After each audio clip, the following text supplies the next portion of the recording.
Hey guys, Andy here. So regular viewers will know I don't do a lot of gaming on my phones, to be honest. I've got a PC for that. I'm sure many of you have got consoles for that as well. But at the same time, I do like to have kind of a half-decent controller available if I do, if I'm going away or I know I'm going to be sitting waiting for my car to be serviced or I don't know what.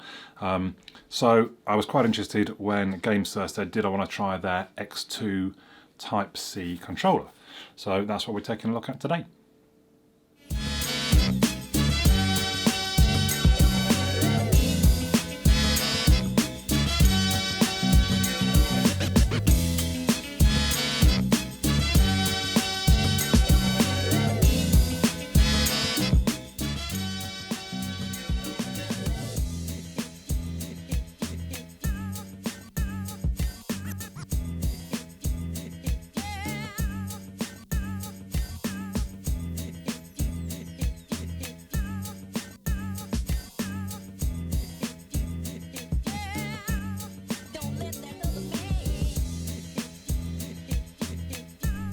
The X2 Type-C is about £50 on AliExpress.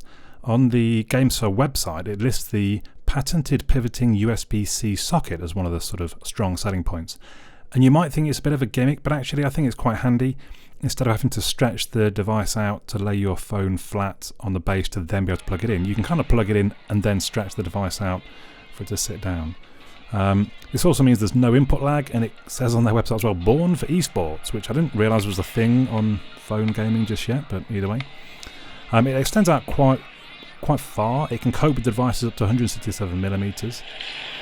There is no battery, and it only draws 2 milliamps an hour, so not a big issue there. Because there's no battery, it means it only weighs about 165 grams. There is a Type-C port for charging pass-through, which could be handy for longer gaming sessions.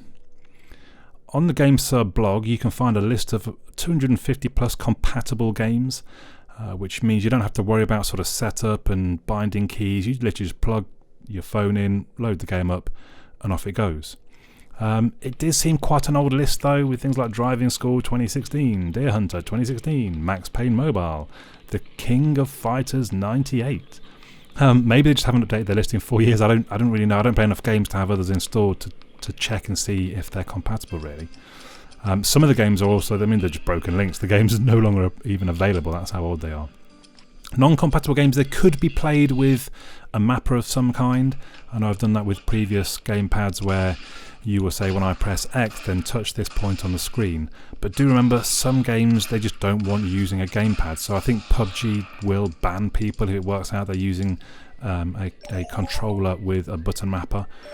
I think it was Call of Duty Mobile also didn't work with this, again because I don't think they want you using a controller. They want everybody on a level playing field. On the whole, I think it's a nice, comfortable gamepad. It feels well made. It's certainly solid feeling. The buttons have a good sort of press to them. The sticks feel quality. And I think for £50, if you're a gamer, then it could well be worth checking out. Do let me know your thoughts in the comments down below though. But for now, my name's Andy, and I'll catch you all again soon.